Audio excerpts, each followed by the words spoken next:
Marami na po naglabasan na variety ng sisig ngayon. So, paano po ba natin malalaman o masasabi na yung sisig na kinakain natin is ito nga yung Kapampangan original or authentic na sisig? Ano po ba ang pinagkaiba?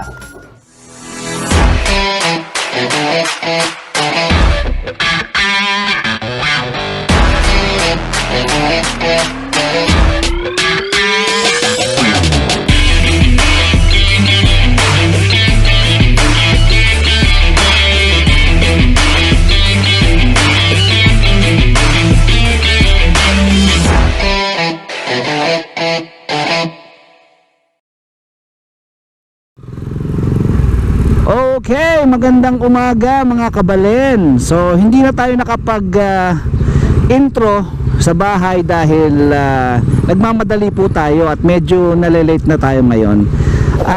Time check, ayan po, 11:25 AM. And as you can see, malapit na mag alas 12. Ang ibig sabihin ay malapit na ang lunch time. Ayan, at dahil lunchtime, ang pupuntahan po natin ngayon ay kainan. Okay, so dahil nasa Pampanga tayo, syempre ano ba ang sikat na sikat sa Pampanga? Ano pa ba kundi ang sisig? Ang ating i-feature ngayong sa ating vlog ay ang Kapampangan Original Authentic Sisig. Ayan, so maraming salamat po ulit UNTV at good morning kuya sa pagbibigay po sa akin ng isa pang pagkakataon na makapag segment host sa inyong programa. So this time ang atin namang gagawin ay yung kanilang programang food trip. Ayan, i-feature natin ngayon ang isa sa mga sikat. Actually, ito ang pinakasikat. Actually, ang pinakasikat na pagkain or putahe ng Pampanga ang sisig, dahil dito po na-imbento mismo yung sisig na yan. Kaya proud na proud ang mga Kapampangan dyan sa sisig at talagang parang pride of Pampanga yung sisig na yan. Okay. So ngayon, magsushoot po tayo sa location.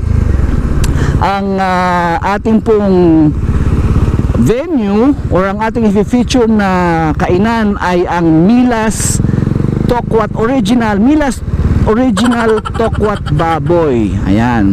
And meron silang version ng Kapampangan sisig. Bakit ko sinabing version? Kasi meron silang twist na ginagawa. Ayan. Pero original pa rin naman yung preparation, which is come to the arguments ng mga makaramihan sa mga Kapampangan, lalo na yung mga soldiers of the culture. So ang sabi nila, pag nilagyan mo daw ng itlog or mayonnaise, huwag mo na daw tawagin na original Kapampangan sisig, tawagin mo na daw omelette. So yun ang biro nila. Ayan, so ano ba talaga ang sangkap ng isang Kapampangan Original Authentic Sisig? So yun po ang malalaman natin pagdating natin sa Milas Tokwat Baboy. So i-interviewin natin doon ang mismong may-ari ng Milas, si Apong Mila, sa tulong ng UNTV, Good Morning Kuya, segment ng food trip, at i-discover natin ano ba talaga ang sisig Kapampangan. Although ako, syempre dahil nasa modern world na tayo, naiintindihan ko naman yung innovation. So innovation sa mga gamit, innovation sa mga electronics, sa mga kung anumang bagay. At kasali na doon syempre ang innovation sa pagkain. So ayan. So ngayon, i-confirm natin mismo kay Apong Mila kung paano ba niya piniprepare ang kanyang original Kapampangan authentic sisig. Bali, ang pagkakaalam ko dito sa shoot na to, dalawang magiging location natin. Itong main branch ng Milas sa Santo Domingo At isang location din sa may harap ng simbahan na malaki dun sa mayroong build up letter na Angeles City. So just to let the viewers know na nasa Pampanga tayo sa Angeles City dahil magandang i-shoot yon as a background. So I think mauuna kami doon, pero magkikita-kita muna dito sa main branch ng Milas. At dahil nanggaling tayo sa Mabalacat area, so dito tayo dadaan sa may malapit sa LTO Angeles City, dito sa mismong kanto ng Honda. Yan. So dito tayo dadaan. So bali pagpasok mo dito sa may Honda Santo Domingo, diretso ka lang. Ayan, hanggang dulo. Diretso lang hanggang dead end. At pagkatapos, kakanan ka naman dito sa kanto. Yung dulong kanto, kakanan. At ayun, nakita na natin ang kanilang signage. Milas Tokwat Baboy. Ayan. So, eto na. Ayan, eto na ang kanilang main branch. So, paparada na ako.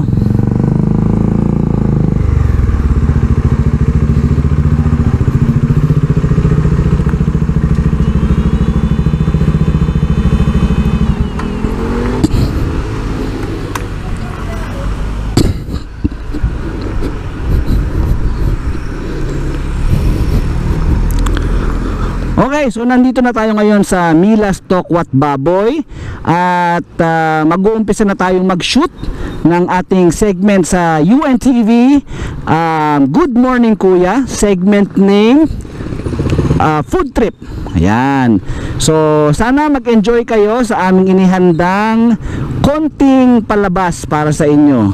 At maraming salamat po sa mga sumuporta sa aking channel. So bale, ang ipapakita ko dito ay yung mismong finished product na, yung from UNTV na mismo. So katulad ng ating first or naunang episode, syempre napalabas na to sa kanilang channel, sa kanilang TV show, dahil syempre sa kanilang material ito at hinihiram lang natin. So thank you po UNTV, Good Morning Kuya, sa pagbibigay po sa atin ng isa pang pagkakataon na makapag show or makapag-host sa inyong segments. Maraming salamat po UNTV and Good Morning Kuya. Okay? So without further ado, eto na po ang video footage from UNTV. Alright. Sino sa inyo ang nakakain na ng mga putahing Kapampangan? Nako po. Ay, Sarap. wait man. Pagkakapangpangan doon sinasabi, masarap magluto nga daw, no? Oo, kaya nga hindi nakakapagtaka na sila ang tinatawag na culinary capital of the Philippines. talaga? Oo, kasi ang sasarap nila magluto talaga. At kapag mga pagkain sa Pampanga ang pinag-uusapan, syempre nariyan palagi ang pinagmamalaki nilang sisig! Uy, sarap. Gusto ko yan. Gaano ba yan kasarap? Panoorin niyo dito sa Food Trip.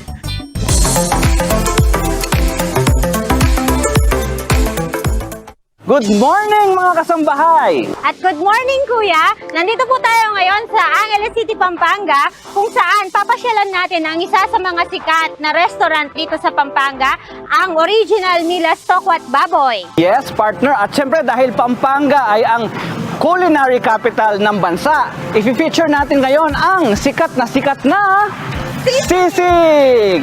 At halika kayo mga kasambahay, samahan nyo kami at sabay-sabay tayong mag-food trip!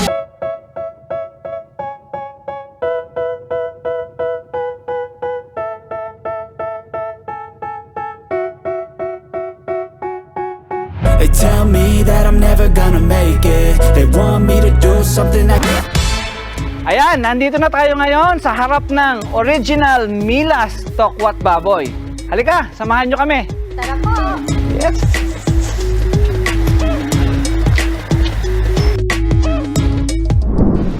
Ayan, mga ka-food trip. So ngayon, nandito na tayo sa Milas Original Tokwat Baboy at matitikman na natin ang pinagmamalaki nilang sizzling sisig. So, tikman na natin. So, ito ang original Kapampangan sizzling sisig. So, ano ba ang pinagkaiba?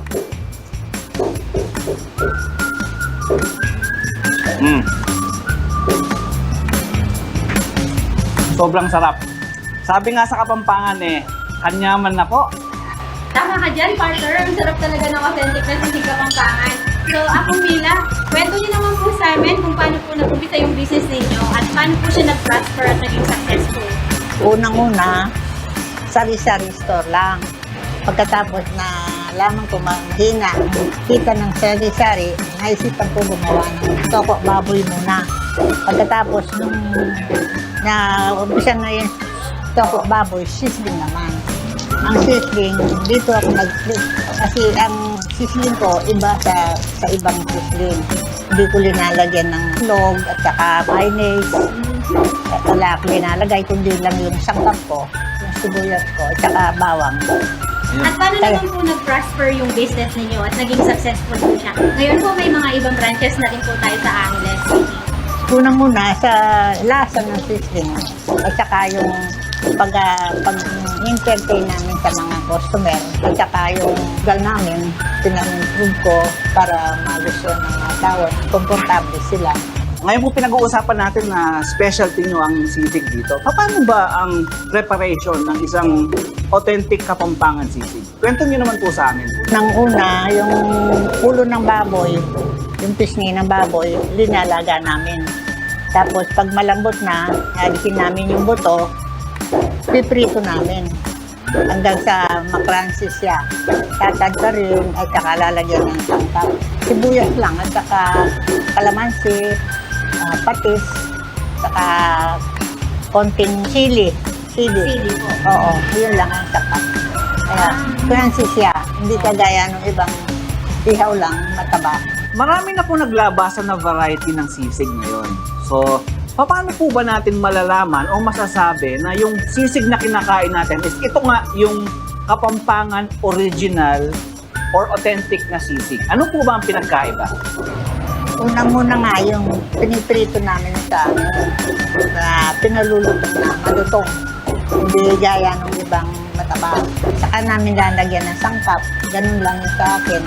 So, yung original Kapampangan sisig na authentic ho talaga, wala siyang itlog at mayonnaise na po. Oo, wala.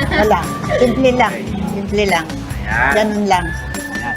Okay, so invite natin ang ating mga kasambahay at mga ka-food trip kung paano sila makakapunta dito sa Mila's Original Tokwat Baboy. Ali na po kayo pumunta sa Mila's para matikman nyo yung sisling namin. Tsaka ibang putay pa, tokwat baboy, tsaka yung pako, tsaka yung barbecue. Ali na kayo po. Alis sa likod ho ng LTO Angeles City sa Santo Domingo po. Dito nyo lang po matitikman yung ating authentic na sisig at Saka ang pa- kanilang mga bestsellers po po dito. Bestseller po ako at saka sisling, tokwat baboy yun. Ayun.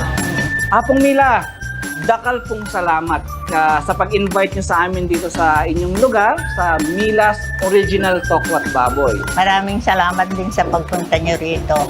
Opo, maraming salamat po. Salamat din. Salamat. Napakasarap po talaga ng pagkain ninyo dito. Salamat So yun po po. mga kasambahay. Yan po ang ating episode for today. Hanggang sa susunod na episode sa ating Food trip! dito lang yan sa Good morning, Kuya!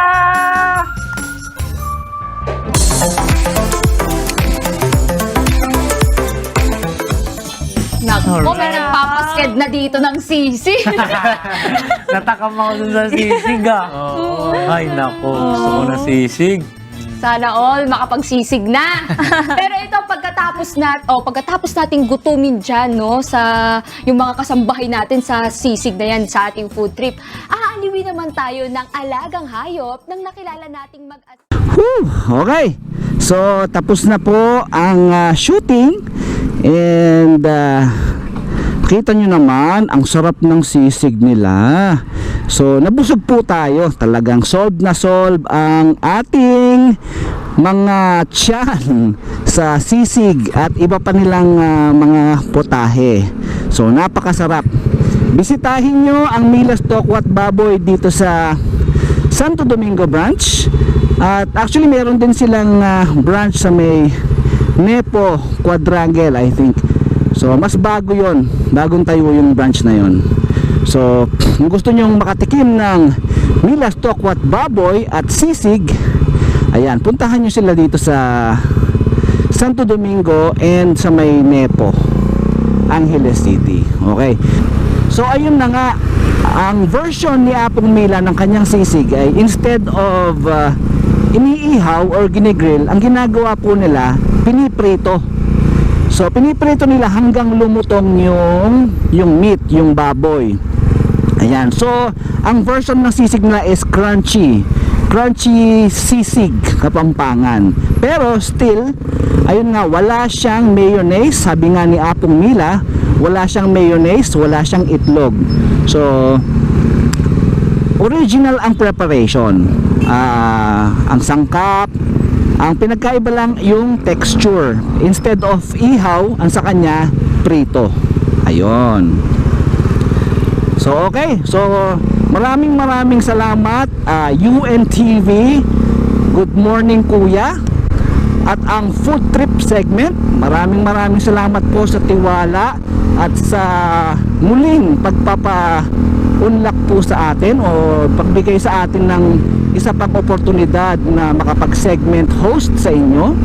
Maraming salamat din po sa Milas Tokwat Baboy. Napakabait po ng inyong mga staff and crew, at mismong si Apong Mila pa ang talagang humarap sa amin para ma-interview. Dakala salamat Apong Mila king kaya kang pamag accommodate kaya kami. Ayan, so para sa ating mga kabalen, comment down below kung how would you like your sisig to be prepared. Ayan, gusto nyo ba mayroong mayonnaise? Gusto nyo ba may itlog? Or yung authentic na Kapampangan sisig? Ayan, so comment down below.